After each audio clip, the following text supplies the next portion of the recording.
Solo los locos exprimen hasta las glándulas de lo absurdo y están en el plano más alto de las categorías intelectuales.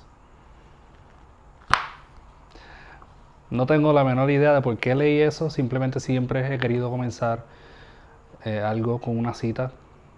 Gracias, caso cerrado, gracias Ana María Polo por ese momento de inspiración.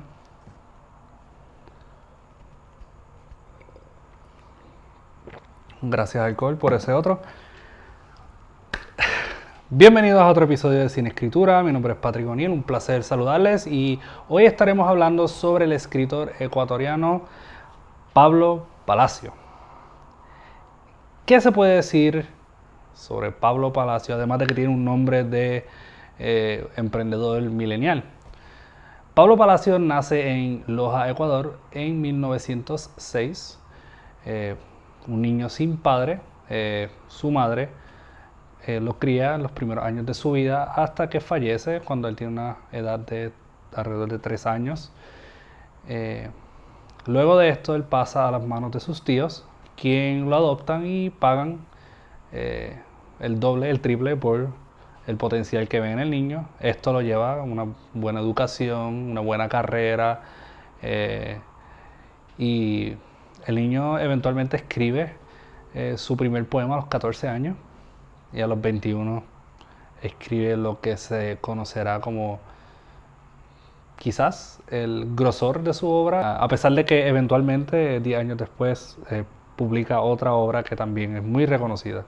Él murió a los 40 años aproximadamente por un sinnúmero de trastornos mentales y físicos, como todos queremos morir.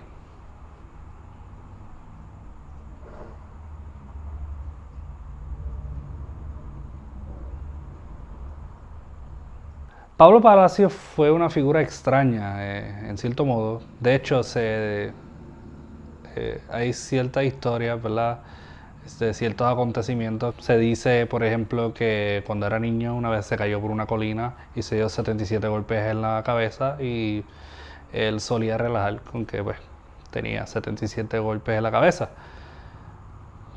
77 golpes, quizás 76 golpes extra para entonces llevarlo a los trastornos mentales que eventualmente le afectaron.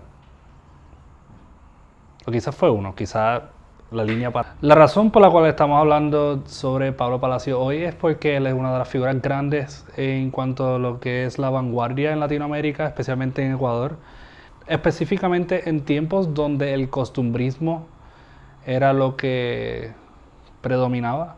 Ahora bien, en el costumbrismo tocamos temas que eran de folclore tradicional, ¿verdad? Del espacio en el cual se desarrollaba dicha literatura, pero aquí teníamos a un vanguardista, ¿verdad? O lo que mucha gente de clase alta como ustedes lo llaman avant-garde, ¿no? No se derramó el vino.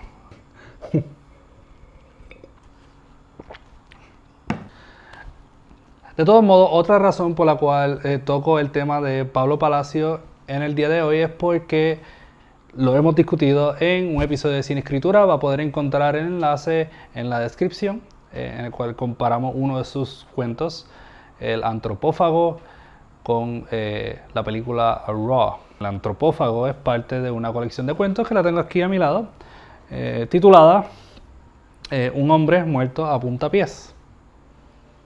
Así se titula, Un hombre muerto a puntapiés. Y otros cuentos, obviamente hay más cuentos o otros cuentos. Además de describir la manera en la cual yo me sentí una vez abrí este libro, ya que la maquetación está horrenda. Vamos a ser justos, algunos de los cuentos están espaciados demasiado y le faltan algunas letras y dieron ganas de llorar. Así que yo optaría por entonces comprarme libros de segunda mano por Pablo Palacio. En realidad esta edición del 2020 por Ex Libris. no sé, no me impactó demasiado.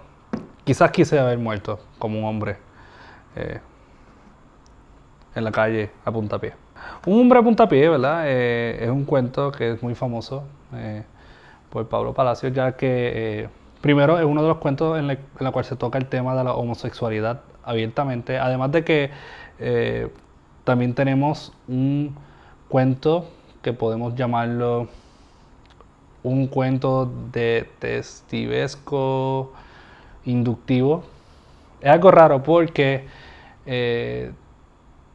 tenemos el cadáver de un hombre, apellido Ramírez, Octavio Ramírez, que un día lo encuentran asesinado.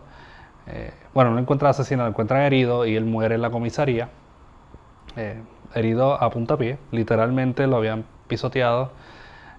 Y entonces este narrador le parece muy gracioso el hecho de que él haya muerto de esa manera. Así que podemos ver algún tipo de apatía aquí. El detective o nuestro narrador decide investigar la razón por la cual él fue pisoteado o él fue asesinado o los detalles de la vida de esta persona.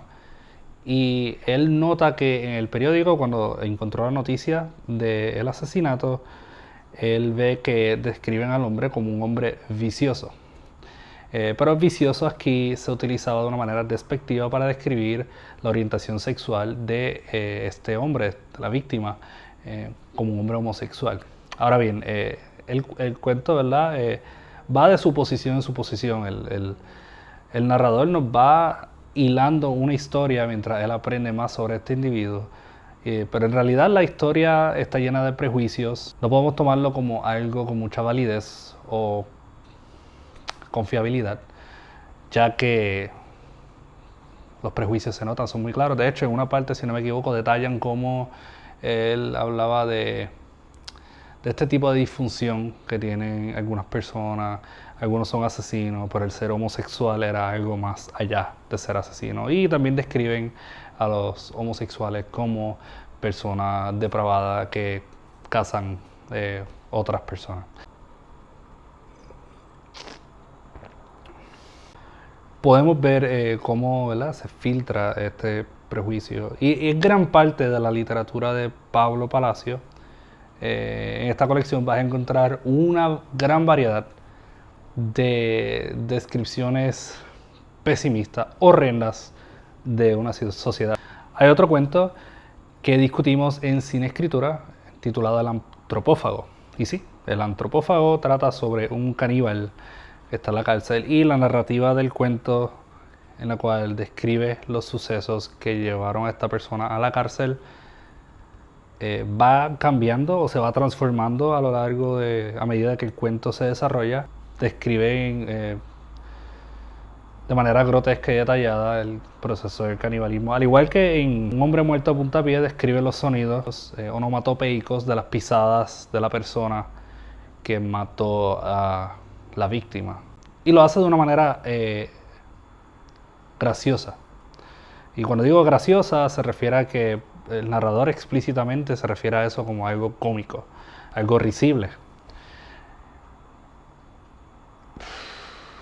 En la literatura de Pablo Palacio, el ser humano no es solamente un animal, somos animales, sino que es depredador de los depredadores sin importar cuán sofisticado seas, sin importar si directamente heriste a otra persona, sin importar muchas de las cosas.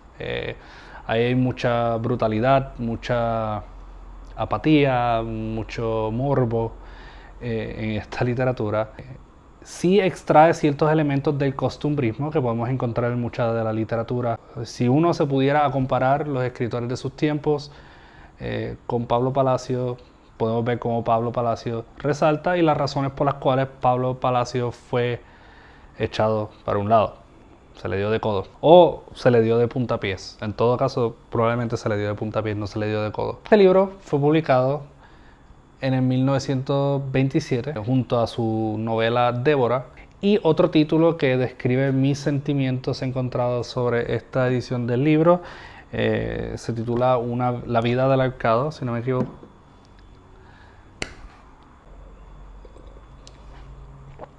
¿Por qué debes leer Pablo Palacio? ¿Te gusta lo grotesco? ¿Te gusta hablar sobre la naturaleza humana en su estado más cruel y crudo? ¿Te gusta leer cuentos apáticos? ¿Te gusta leer cuentos que experimenten mucho con la narrativa o rompan el molde de la narrativa tradicional de ese país? ¿Te gusta encontrarte con relatos que parecen ser excesivamente honestos? Cuando matan a alguien a puntapiés, no sé, es una manera única de matar a alguien. De todos modos, no olviden suscribirse a nuestro canal de YouTube. Somos Sin Escritura Podcast. No olviden encontrarnos en Instagram como Sin Escritura Podcast y en Facebook como Sin Escritura. Todos los jueves publicamos contenido nuevo en su plataforma de streaming favorita. Estamos en Spotify, por ejemplo, Apple Podcasts. Y ahí nos pueden encontrar todos los jueves comparando una película y un libro o una obra cinematográfica con una obra literaria. No olviden compartir con nosotros. Estamos súper agradecidos por su apoyo. Un saludito a todo el mundo. Cuídense mucho. Nos vemos en la próxima.